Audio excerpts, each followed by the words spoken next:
introductions, but if you've got iPhones or your mobile phones, have them with you because we're going to be using Mentimeter. You can also type into your navigator, your browsers, the Mentimeter link. But with a phone, you can keep your screen on and keep sharing, and we'll be asking you a couple of questions through Mentimeters. So have your mobile phones handy in order to scan the QR code and answer the questions. That'd be great. So I'm Christine Cecil. I have been working with Isabella at Jump on diversity, equity and inclusion and gender balance for 8 years now. I come from the corporate world where I spent many, many years in management consulting or marketing positions in very, I'd say, male dominated sectors. And one day I met Isabella and she just opened my eyes to a number of these sort of systemic obstacles that I'd been faced with.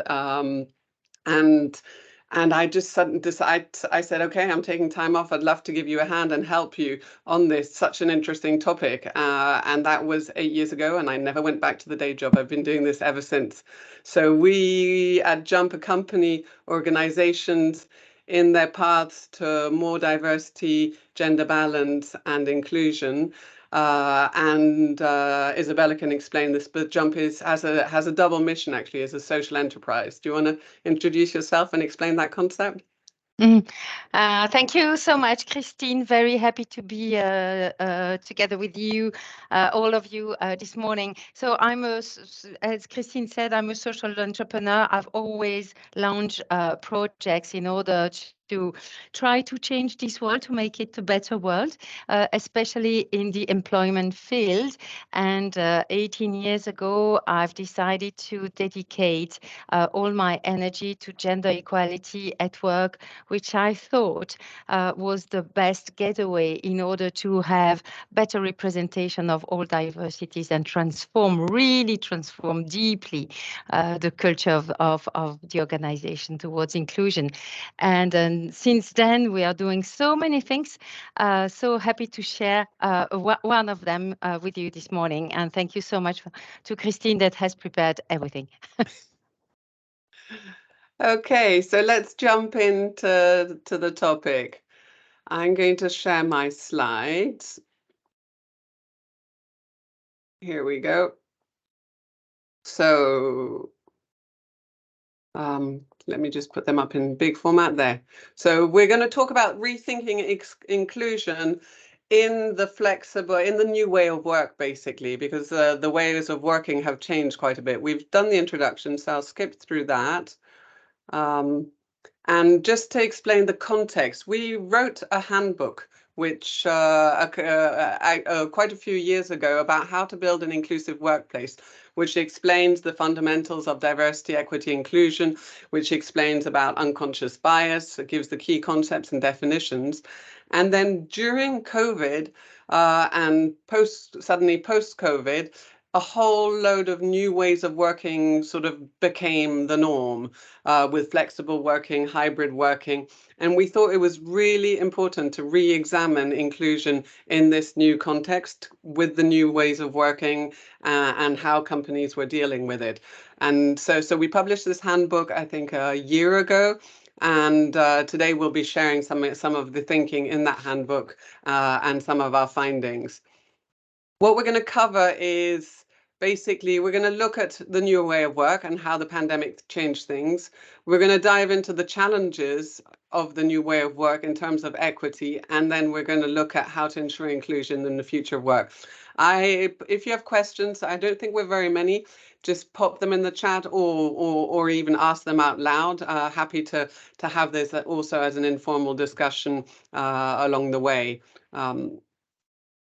Just as a quick check-in and to get to know you, hybrid, what does hybrid mean actually? Hybrid is the cross of two different things, of two animals, of two plants, of different types of technologies. And so hybrid work became this new way of working where we were crossing remote working and working in the office. And a couple of years now down the road, lots of people have put it into practice. There are pros, there are cons. So I was wondering if you could check into the chat and let us know first who you are, where you're based, and what organization you're working for, so we can get to know you, and just your thoughts on hybrid working. How well is it working? I'm going to stop sharing this and just have a look at the chat. I will send you the link to the resource in the chat as well. I'll do that now, Christine. Yeah, perfect. So who wants to check in and tell us who they are, their thoughts? So Joanna Wales works in SSCL. And what are your thoughts about hybrid working or flexible working, and how it's changed the way you work, the way clients work?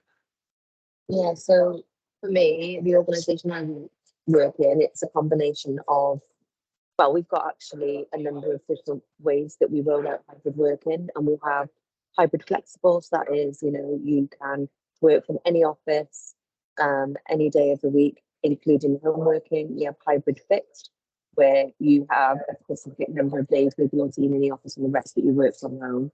So we've got hybrid flexible, hybrid fixed, and it's about just having the freedom to work wherever you are, for the convenience of, work-life balance, home-life balance.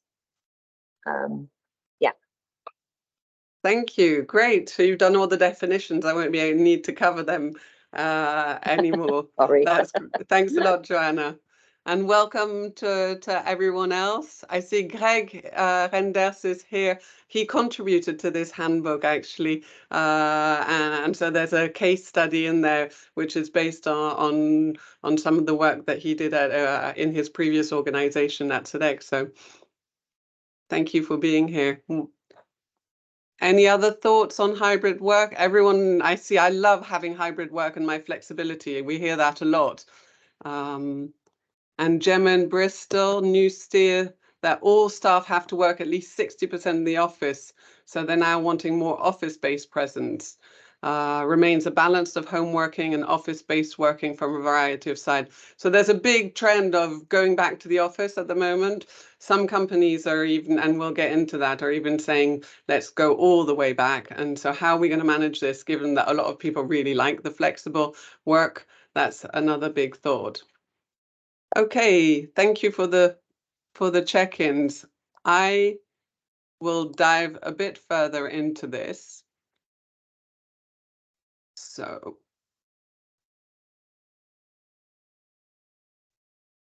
what happened? Basically, we had, before COVID, everyone was in the office, and the few who were allowed flexible work had negotiated this with their companies. Then COVID happened, and it became the biggest experiment in terms of way of working. So we had, at the beginning, it's like, oh my God, how are we going to even run a virtual training? Or in a month, they'll all be over and we'll be back at the office, which didn't quite happen. Or things like you started hearing on a regular basis, things like you're on mute, which we still hear on a regular basis now. But what really happened was a blurring of the boundaries between work and personal life. We no longer had to hide the fact that we had children. We became more aware of people's personal lives. We became more empathetic, more accepting of interruptions that were coming from the private life. Some people did choose to step back because they did not want to share their personal lives or reveal this. They were scared of certain consequences. So that also had some impact in terms of equity. But a new way of working with a lot of flexibility, the virtual, the hybrid, rethinking of policies happened. And this led to basically what I call individualization of work time. So suddenly we had lots of individuals who all wanted to do things their own way. So there's remote working, which is when you're working from home or from somewhere else than the office. Hybrid working, when some people are in the office, some people aren't in the office.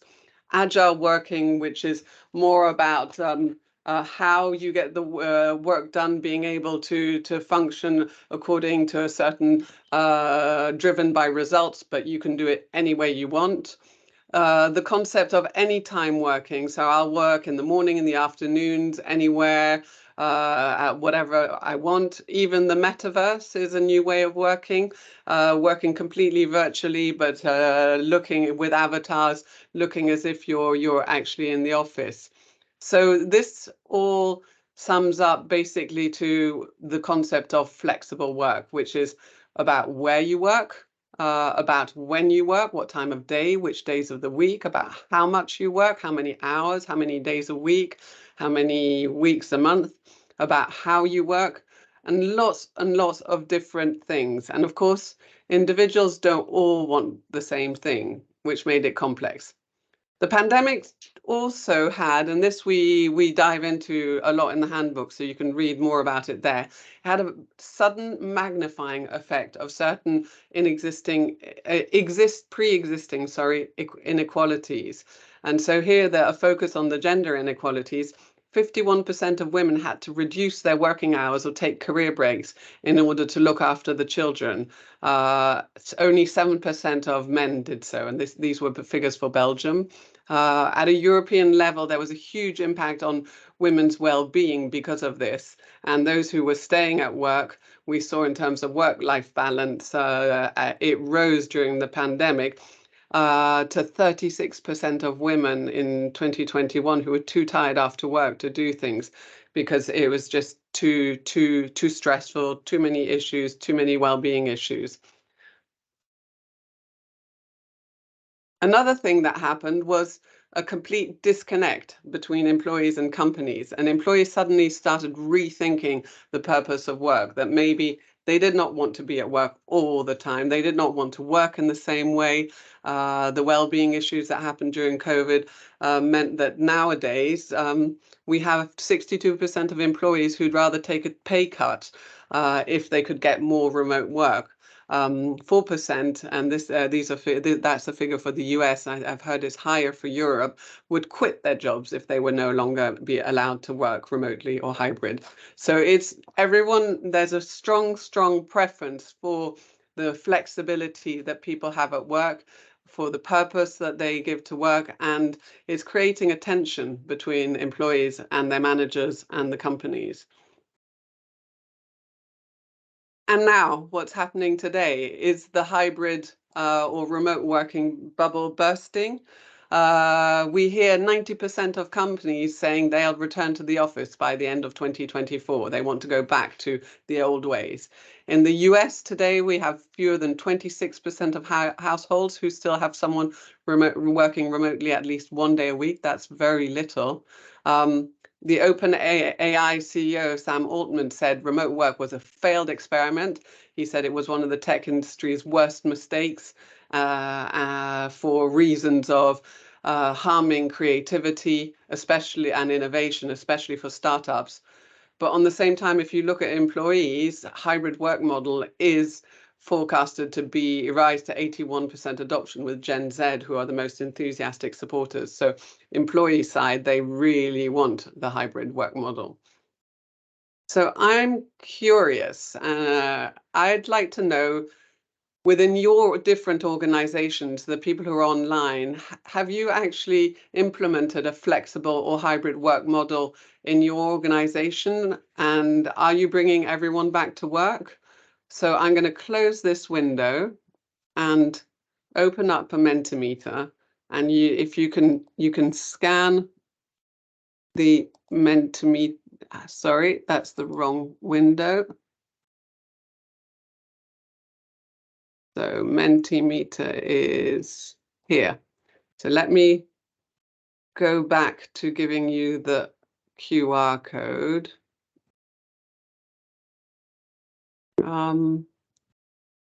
Don't. So you can type menti.com and use this little code 8481. Normally there should be a QR code. Let me just check. I'm going to get you the QR code. Sorry, it should appear.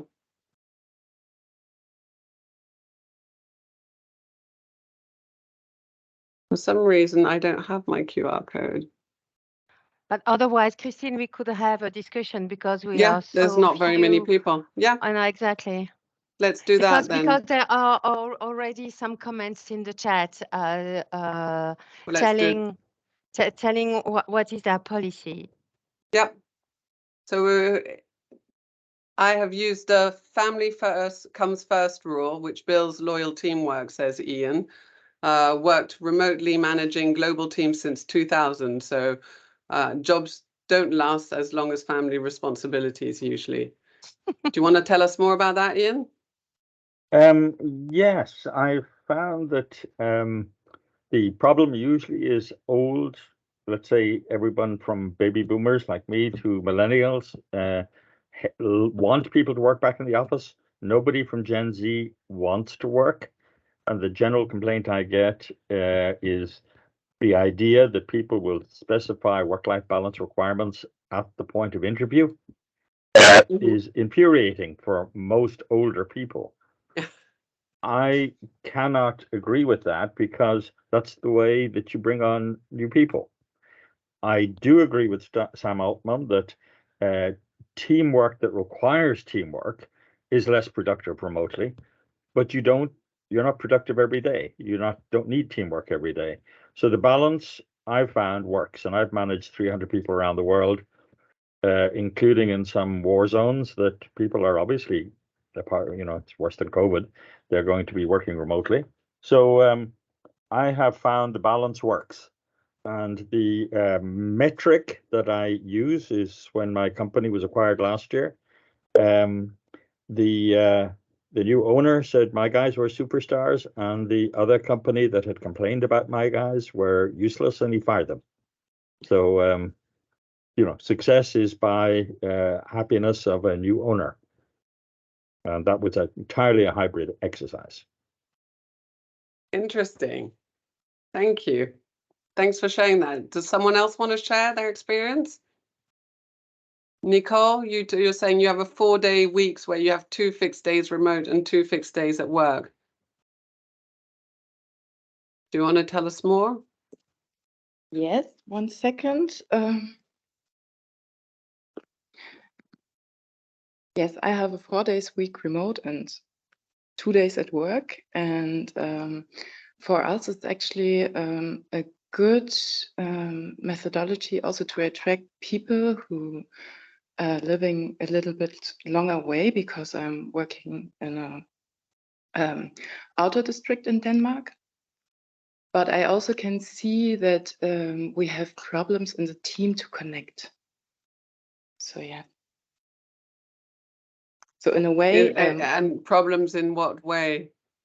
To connect in the team, as a building more trust and get to know each other better, and all these social stuff is suffering. Yeah, and that is also one of the what the AI CEO was mentioning is how do you get people together? How do you get them to collaborate, get that collective intelligence going when everyone is remote, and then how do you build the culture and the trust of the organization and of the teams? Thanks for sharing that. Christine, if I may, very recently I've watched a TV report on the TV channel Arte for the German and French speaking ones among you, and they were saying that if you do a maximum of 2.5 days, so it's between really 2 days and 3 days in the office, you get an increase of productivity of 20%. And so really post-pandemic, with all the surveys that were done, and I think this is really interesting. And now you see appearing a new kind of burnout, which is the loneliness burnout. And when I heard that, I linked it with the experience of a friend of mine, manager in a big telecom company, and she said that she had a burnout because when she went to the the office, she was almost alone because there were no clear rules. And so it was unuseful for her to go to the office because there was nobody. So as she's really a social person, she wasn't nourished, feeded by these relationships. And so she went on burnout, which is completely crazy. Thank you, Isabella. Ben, you've got your hand up. Hi everyone, morning. Yes, I'm a consultant, so I work with a number of different organisations. So I kind of have got a different, I see it in different ways. A lot of the work I do now is working on the workspace design and actually how can you celebrate the benefits of hybrid working and remote working in an office space. So, you know, collaboration spaces. We even try in some instances to bring in little coffee shops inside the office that helps people to have that flexibility and empower teams to make the right decision for them. I will say that a lot of the work is really working with leaders at the very beginning of that journey. One of my clients at the moment is now mandating days in the office, which is a huge cultural shift. I've been pleasantly surprised in the response that's had from the organization, which is in terms of a generational demographic, is a much younger generation than I've seen typically. So I have been impressed with that. I think it's a lot around setting the expectation on the purpose of the work, like you say, around when do you collaborate, when do you need to be in more focused time. But we're trying to combat that with the design of the office itself to celebrate and enable that that thinking in the space itself rather than working from home. So it's a journey. And we've also seen some clients who don't mandate, allow the employees to make the decision for themselves and then get frustrated when they don't come back into the office. So I think there's a balance of that tell versus empower. Thanks a lot for that. And there's that's very, I think, very interesting, and how giving that purpose to come to the office, as you say, and finding the reasons for people to come, which is very important. I see in the chat or other people, Greg, you're saying that people started off with 3 days at the office minimum, went down to 2 days. Now you're down to 1 day, which is the trend that we're kind of seeing. There is definitely a strong push for people to come back to the office more often, so that you keep that connection, and yet a frustration from people's side who want to keep that flexibility. Okay. Vivian, you've got your hand up. Yeah, so thank you for the opportunity to meet. This is really interesting. Yeah, it's an interesting discussion. I find, and for speaking for myself, I've done 30 years commuting in and out of the city of London. So the toll of that on my health and my well-being means that I'm actually enjoying the opportunity to work in the way that I work. I work with a very diverse group of people. We've got Generation Z right up to baby boomers. And I think what's really interesting and important is to recognise it very much depends on where people find themselves in their point of life. So, for example, we have a lot of carers, whether they're parental, but also we've got carers or people who have partners that aren't so well. So having the flexibility to work is quite critical and important to them. People found themselves in very difficult life changes, and by agreement with their managers, they have the flexibility to work anytime, anywhere. I think it's challenging for, shall we say, younger talent, people who have just started work, because the whole camaraderie and connecting with people is quite important. So that's a real mission for us to look at. How are we going to make sure that they get those wonderful water cooler moments, those by the way conversations that help them develop. But it's also worthwhile recognising that they've come out of university where they've been doing things hybrid. So they've kind of got this expectation work's going to be the same, and not understanding and recognising the value of interaction. Part of an inclusive communications, inclusive language session I've done is around communication and how important it is to recognise how different people communicate. Some people like face-to-face, some people like online. So kind of set a precedent that your first port of call is face-to-face. So if you see someone in the office, have a conversation, don't text them or message them. If that's not possible, then jump on a Teams. And then the last resort is texting, because I think one of the things we learned from the pandemic is how important human interaction is, not just on a basic sense, but in terms of growing your career, building your network, getting to know people, understanding the ways of work, connecting with people. So whilst I appreciate the commercial aspect of wanting the space to be utilised and wanting people to be back in the office, it's not just the commercial aspects of it, it's actual the social interaction and wellbeing aspects that are quite critical that often get missed. Thanks a lot, and you hit the nail on a certain number of different points there. Just the importance of onboarding, of getting that connection with the newcomers, or of being very specific about some of the ground rules. So I'm going to continue sharing a few of our findings on this. Let's go back to what the challenges are. You've mentioned quite a few. One of the key challenges is, well, basically flexibility at work is critical to attract and retain talent.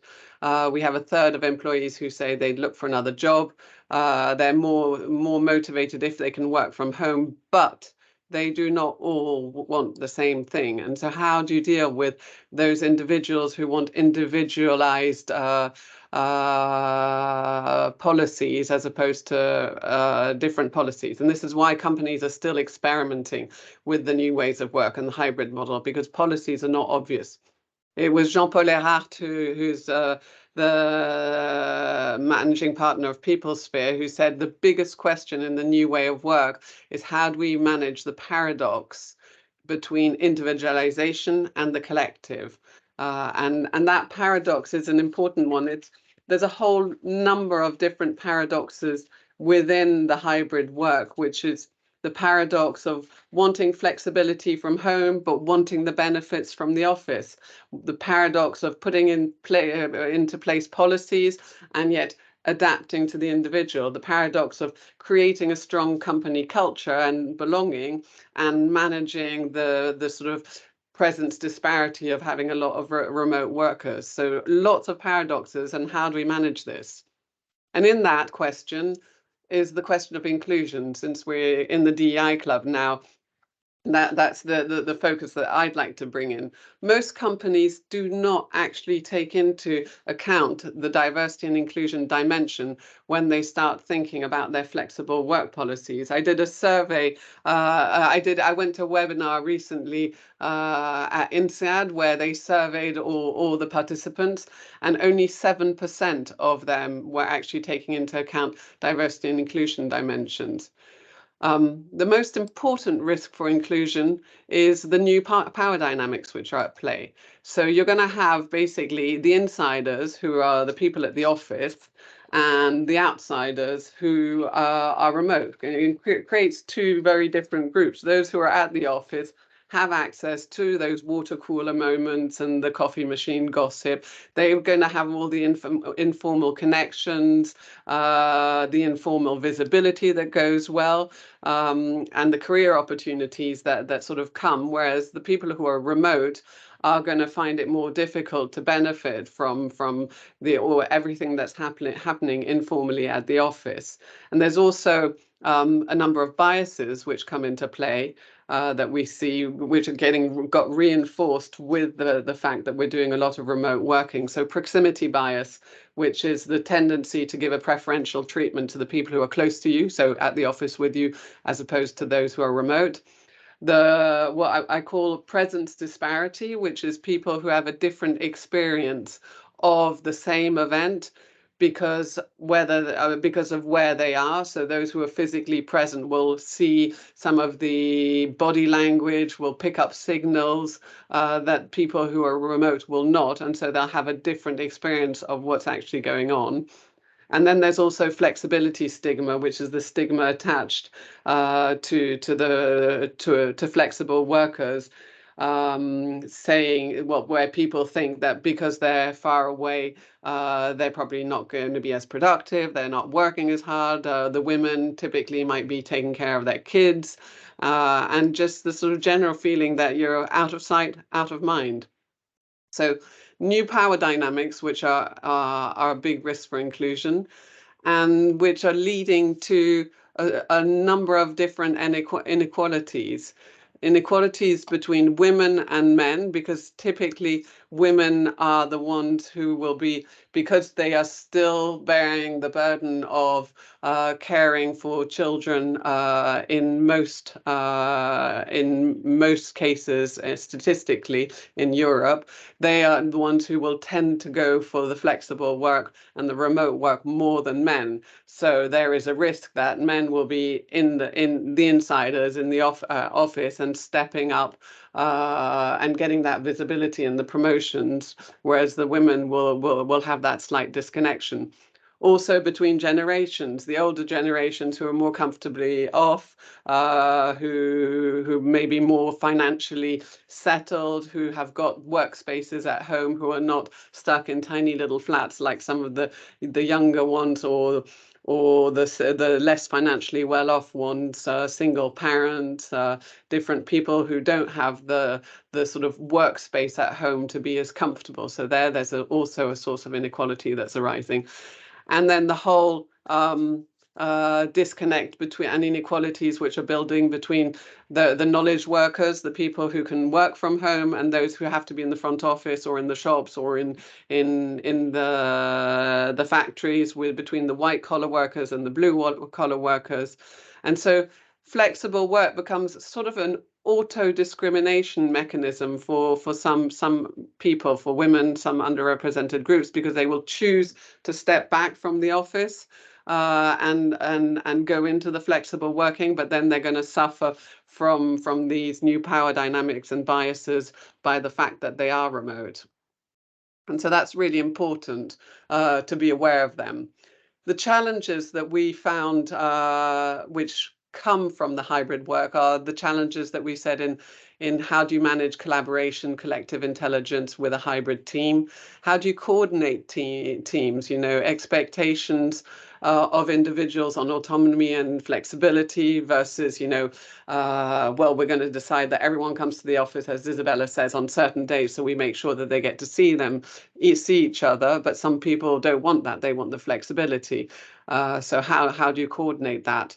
What Vivian said, in terms of training and onboarding the new hires, being away from the office, especially when you start, means that you don't get that on-the-job learning from peers, from different people, from here, seeing people how they work when you're on your own at home. And then a deterioration of company culture and belonging. People feel weaker bonds, less connected to their organization, and this, at the end of the day, impacts the quality of life at work and the mental health of teams.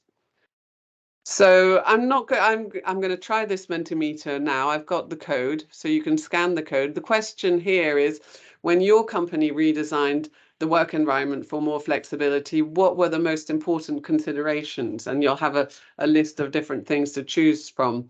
And did they take into account inclusion or not? So here's the code, if you want to all scan it. And when you finish, let me know if everyone's finished scanning it, and then I will bring up the Mentimeter. You all got that code? Okay, so let me change the Mentimeter to the new question. So when your company redesigned your work environment for more flexibility, and I will bring that one up.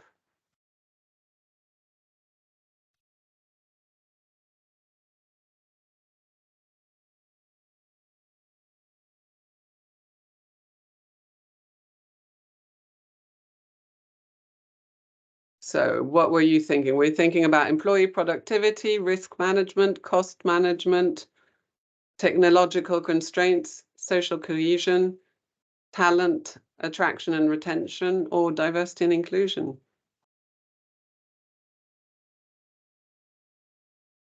We've got 7 answers so far. So employee productivity, cost management and social cohesion. One person told us risk management as well.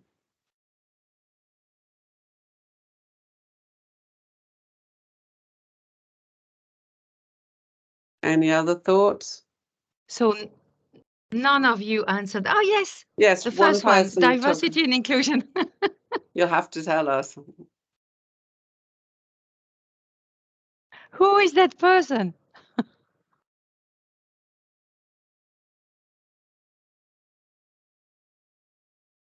Camilla. Camilla, do you want Hi to there. share?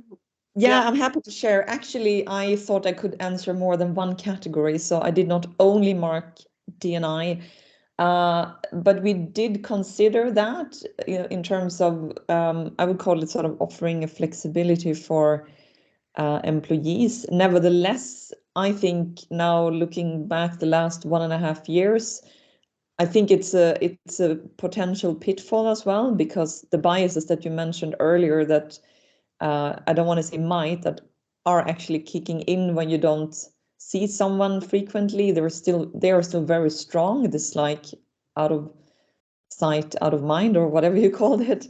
So I think it's super important to consider the D&I aspects, but you have to really actively manage and mitigate kind of what the consequences will be. And I think maybe there was a category missing, because for us it was very much about we want to have a culture of trust and empowerment, and that was also a very important criteria for us in deciding to offer great flexibility for the employees.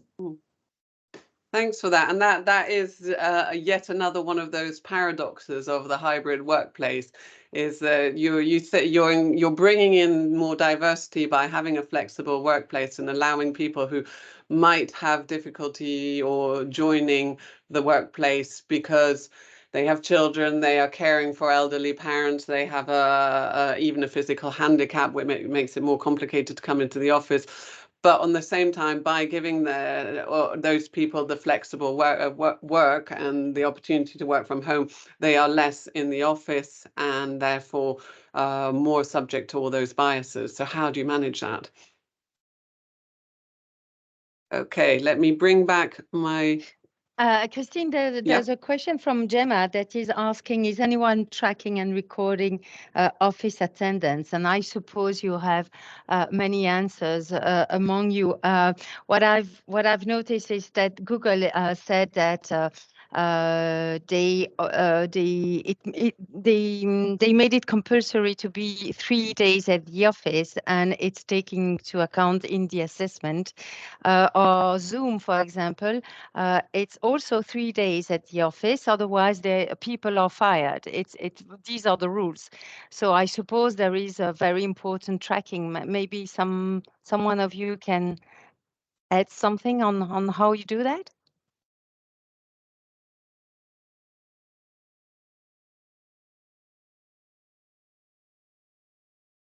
Any thoughts? Hi. Well, we have online booking system for desks, so we've got hot desking, so that's one mechanism to track who's actually coming into the office. It's not an exact science, because people book and then they may change their schedule for the day, so they don't actually physically come in, but it's a good indicator to see who's actually in, what's our resources being utilised properly, and is it cost effective.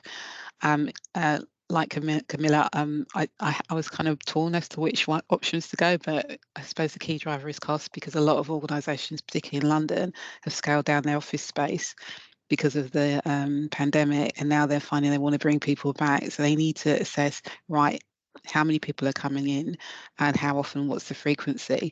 So it's not necessarily just about money. It's about, well, how do we make the best of this in respect of people being together, utilising floor space and all those, important economic considerations.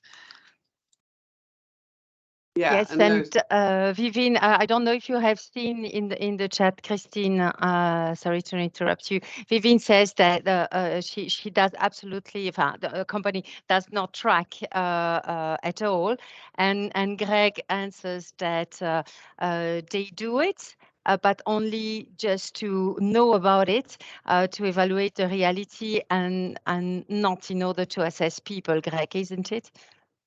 Yes. Yes, that's right. Yeah. Okay, so I can see the clock ticking by. What I propose to do is we share a bit of what we thought was important if you want to tackle the topic of inclusion in the future of work. I'm going to skip here. We basically, through all our analysis, built a framework for inclusive work, and a lot of you have touched upon a certain number of those different points. But I'm going to dive into a couple of them, and then we can take a bit another moment at the end to discuss what you were all doing.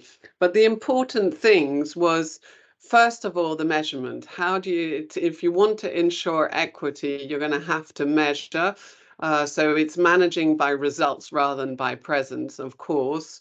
There's a typo there, monitoring between remote and in-office workers to make sure, you know, not just who's coming in, when, etc., but if you've got people who are remote, are they getting as many of the important projects? Are they getting promoted in a sort of equal percentage? Is there any biases coming into play? And you can and gathering 360 feedback to try and understand and measure also the level of the managers and how they are perceived at managing hybrid teams. The culture is really important. Reinforcing the company culture, finding ways to do that, making sure that you gather people into the organization for collaboration, for social events, and providing that psychological safety at work. The leadership is absolutely critical, and there's a certain emotional intelligence, and they need training on how do they manage these inclusive hybrid teams. How do they manage hybrid teams inclusively? How do they promote virtual collaboration? How can you promote sort of constructive conflict at a distance and yet in an inclusive manner? So that there's actually is a whole new training to be had for managers on this. You want to think about your workspace design. A couple of you put in the chat, and Ben, you shared earlier on how important that was in terms of workspace. Rethink the offices, rethink the open spaces, rethink the way the space is designed to build the trust when people come in and to be able to work together and create that. And think of the technology, how you can adapt the technology so that everyone can work, provide support, because we're not all digital natives. So there'll be people in your organization who will need more support to be able to do the remote work. And then finally, rethink the systems so that you can tackle this huge issue of how do you customize for the employee experience? How do you take into account individual needs and the different needs of different groups of people? And that's basically by listening, implicating employees and managers in the decision making, which is going to be really important there. So those are a few ideas of things that you will be really important if you're going to try and embed inclusion into the new way of working. A couple of thoughts then before we finish off on the conversation. Training the managers is super important in not just achieving the business objectives, but also having the empathy and the emotional intelligence to manage hybrid teams. I like this stat. The probability for an employee to have a burnout linked to work is reduced by 20% if they have access to remote working, but by 43% if you add manager empathy. You can rethink workspace for more inclusion. This was a Google example, which I thought was really nice, is how do you give equal space to people who are remote and versus people who are in the office. And so here it's really, I mean, we don't all have the budgets and the space as Google does, but you can be quite creative in trying to make sure that people have the equal space and in order to be sort of fully present even when they're not there. A few tips on rethinking hybrid meetings for inclusion. So absolutely ensure that all voices are heard. There's a horrible tendency in hybrid meetings for the conversation suddenly to start running in the room and we forget that there are people online. So make sure that all voices are heard, that you're checking in with the people, you're rotating between the virtual, the remote, and the people who are in the office. Pay attention to the proximity bias, address interruptions. I'd recommend, there's a huge debate on camera on, camera off, at least in small groups or in trainings. People should have their cameras on. And if you give them advance warning saying this meeting is a camera on meeting, it's a way of tackling some people's discomforts about having the cameras on. Rotating office housework, planning the meetings and events to take into account all diaries. These are things that we can do offline, but it's all the more important to be able to do them when you're doing online, because otherwise you get people who are remote who are not coming in. And the last one, being transparent about the decisions made, is super important, because at the end of the day, the conversation often continues after the meeting and the decisions happen after the meeting in the corridor as people are going out. And if you don't circle back and tell people who are remote about what happened, sometimes informally as the meeting was shutting, they also get left out. I've spoken about this, but we're not talking about HRM anymore. I'd say we're talking about HXM, and this was a consultant. I can't remember her name, but she's in our guidebook, our handbook, who was sharing this. It's the human experience. Don't think about people as resources, but think about them as individuals and go and fetch their experience. And what you really want to do is look at the underrepresented groups, because they are the ones who are going to have the most difficulties in this. And if you're just sending out a survey and you get 80% of people who say, we're happy with the way it's going, it's great, they might be the 80% for who it's working, and the 20% who aren't might be those underrepresented groups who are struggling. So it's really important to dive down and try and understand those minorities. What are their issues? What you don't understand your culture if you don't actually go and speak to the people who are not part of it and who are struggling with it. It was a nice quote from the CEO of Royal DMS. I'm going to skip this one for interest of time. We have in our handbook 2 checklists, one for managers and one for HR and D&I practitioners. And under each one of these points, there's more details of what you can do. But I wanted to run you through a couple of actions that will help you embed inclusion into your hybrid workplaces or flexible workplaces. If as managers, it's important to be aware that remote working impacts people differently according to their profiles, according to personality types, if you're an introvert or an extrovert. And you have to train yourself really to mitigate these biases and be aware of them and watch them. Work on the psychological safety in your hybrid team so people feel free and safe to speak up and to speak up about some of their issues. So talk about this concept and share your own vulnerabilities so that people also can feel safe enough to do so. I've spoken about hybrid meeting tips, managing across flexible work schedules. Complicated sometimes when you say, we want the document by the end of the day. Does the end of the day mean 5 o'clock? Or for the person who's decided they're working in the evening, is it midnight?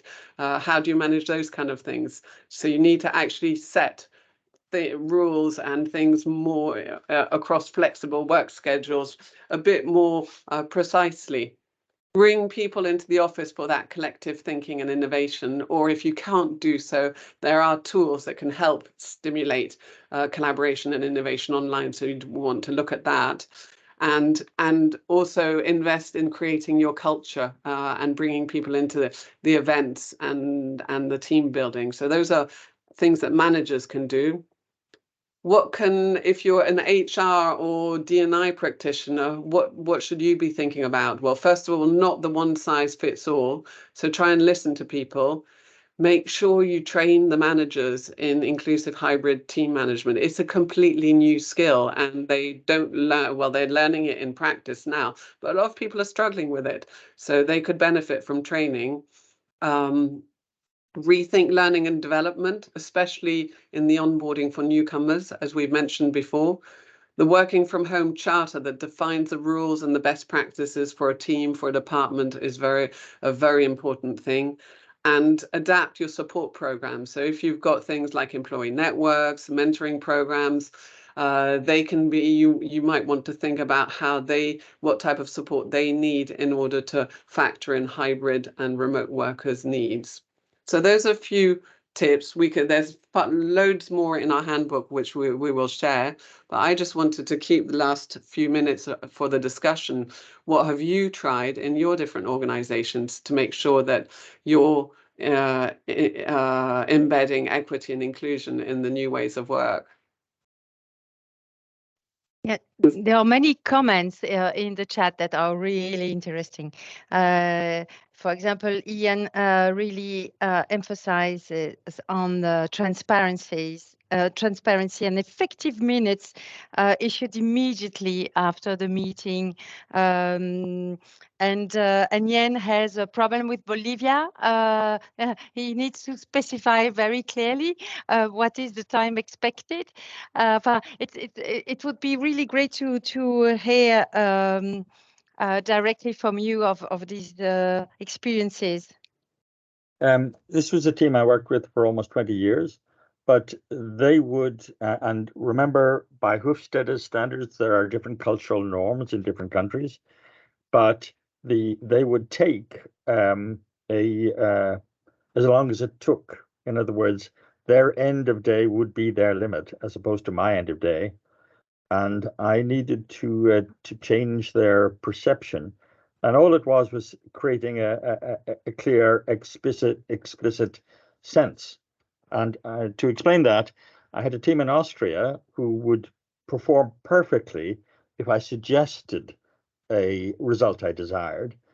When I asked the team in Bolivia in the same way until I learned better, I got no response at all. And then I got feedback from the manager that I asked so nicely they didn't think I was serious.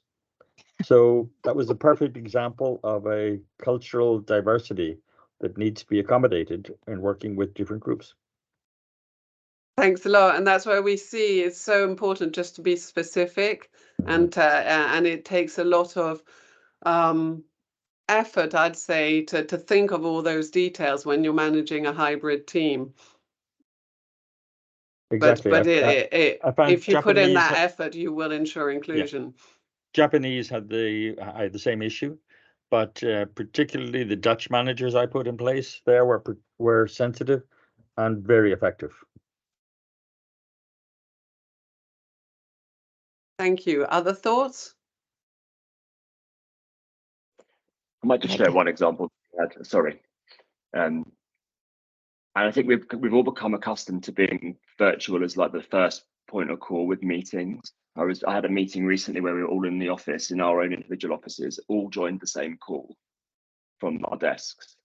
And I think it's that shift in actually helping people back in and understanding actually we're in the same office, let's all get together. So it's kind of almost gone to one extreme now, I think. Yeah. And yet when you're all in the same office and there's one or two people who are remote, depending on what the objective of the meeting is, you might want to consider that you join individually, because then you're all on the same level rather than everyone in a meeting room and the two people remote, because it puts them at a different level. So it's how do you find that balance and always managing that paradox. Greg was speaking about the necessity of having a culture of remote team. He wrote that it was a prerequisite. What do you mean exactly, Greg? Well, I meant that when we studied the profiles of employees in our company who prefer to work in the office versus the ones who prefer to work from home, then we realized that there were indeed different categories of employees do. So that creates inequalities. And then we thought, well, let's just give them the choice, but with the minimum required presence in the office. But we haven't changed our culture. So that means that everything that Christine has presented about proximity bias, etc., remains.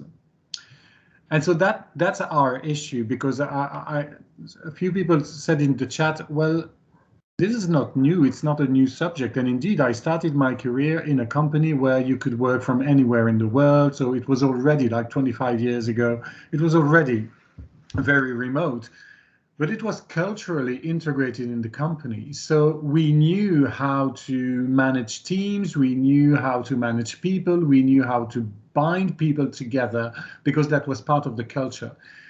At Sodexo, remote work was a taboo until COVID appeared. And so it is a bit like, after COVID, we wanted to adapt to a new world, but we didn't change our culture. So that's where inequalities are at risk of increasing within the company. Because if we only think about, oh, let's see what people want, and we are going to oblige a minimum of presence, and we don't work on our culture, on how to manage people, on how to manage teams, how to facilitate meetings, etc., it's going to be hard. And they are going to, and we are seeing people, I mean, the turnover in our company has increased dramatically since the post-COVID era. And it's difficult to see if it is caused by that or if there are other factors, but indeed there is this lack of connection with the company, which sounds like it's increasing.